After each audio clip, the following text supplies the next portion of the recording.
we got Mr. Doug Ford and Justin Trudeau, both today referring and talking about what's happening with Palestine and Israel. Doug Ford, I thought was interesting, he went on to say that he was talking, people are, protesting, doing their thing. He says we need to remove these people. These universities have to make a move, and calls the protest disturbing, and which I thought was interesting rhetoric, and we'll show the video here. And I wish those people in the parks, at the universities, could hear your story, that we need to remove those people. These universities have to make a move. It's so disturbing. When I see these protests, yeah, we live in a democracy. Everyone's allowed to protest peacefully, and that's what I mean, peacefully. The hatred I have seen on these protests, I've never seen before in my entire 60 years, not quite 59 years, of living here in Toronto. We're here, you want to be here in Ontario, you live in peace and love. That's what we encourage all the time, is making sure we respect every single culture, no matter where you're from.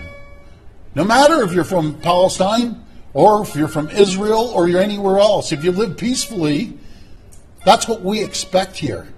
You don't come to Ontario, no matter what culture you are, and stir things up. As simple as that. What I thought was interesting, kind of seeing a premier come out and really go hard on these protests, I thought was interesting. Then Trudeau came out today and said, what Trudeau said I thought was very bold on his part. So I'm like curious of what's happening with this crew behind the scenes. In a country like Canada, it should be, and it must be, safe to declare oneself a Zionist.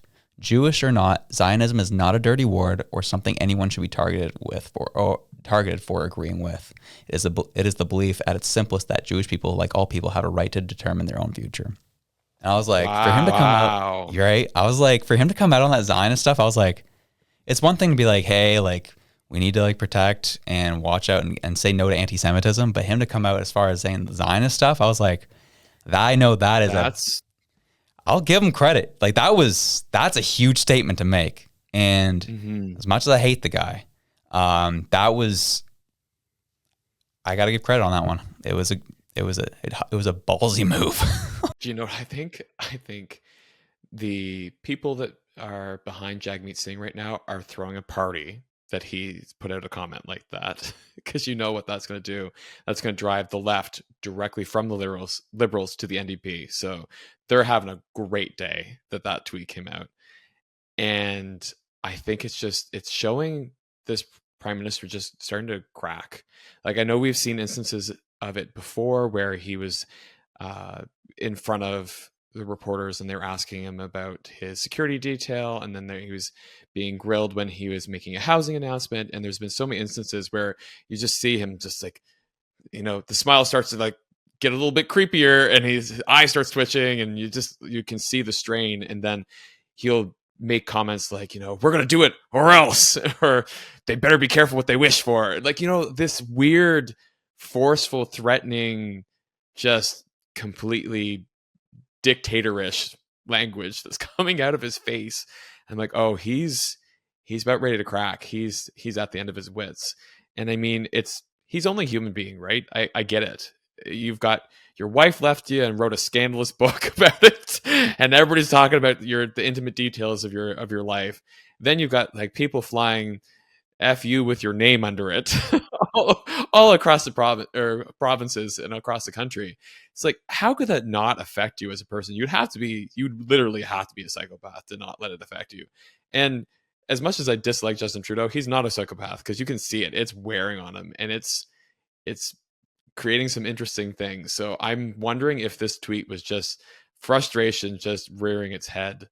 And and then you get something like that. And I know, like I said, the NDP are probably just like having cake, popping the champagne. Like, this is the kind of crap we need to sway the left away from the liberals and onto our side.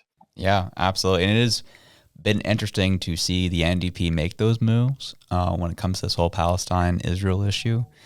And just to see the division that something not in our country has taken place and caused such a divide in our country has been and not just happened, not just affected a divide in terms of a cultural perspective with people on the ground, but in the legislatures in the country, in the House of Commons in the country.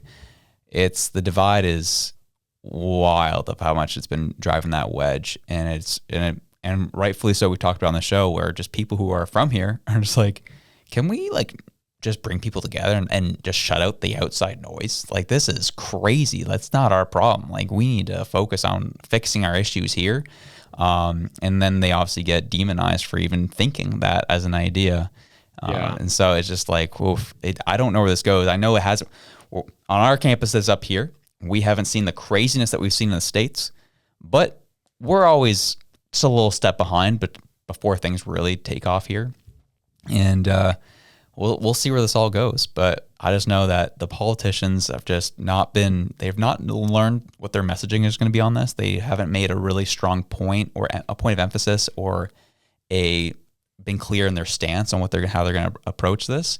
It's been wishy-washy throughout it all, which has created even more and more of a divide in the country as well. Yeah, and the funny thing that I think too with this particular protest is that we now are seeing people camping out on these university campuses, and they're like, we're occupying this space and this territory in the name of Palestine. And the big thing that I think is so funny is because when the truckers went to Ottawa, what was the big thing that they said that made it different than any other protest? They're like, they were occupying Ottawa. They were occupying the Hill. And it's like, that's why it was so bad. And then now it's like, so now that we have people who are out there saying they're quote unquote occupying this space, does that change your tone? I don't know. You tell me. It'll be interesting to see. Absolutely. And we'll see where this all goes. And I know like it's going to come to I'd say a violent end. Like, they're going to move all these people out. They're pretty clear. They are very clear that they're going to do that at some point. So we'll see where it goes. The universities have been, at least I know I saw this at U of T, University of Toronto, and I know it's been happening across other universities where there's like they're giving the encampments some literature of like what's going to happen, what they can expect, and what's coming, and then there's going to drive this whole. Obviously, the narrative will drive like, well, they don't care about Palestine, they hate us, and that will go crazy, and then obviously the divide in the Ontario legislature with the Kifas is only gotten worse since. Exactly, and that's just like woof. We'll see how this goes. That was electric, wasn't it? Well, we enjoyed it. Hope you did too. If you did, you can check this video out here to the top right corner right near my window. Get over. There it is. There it is right there. And if you liked that, you can also check this one right here. We love you. Have a good one.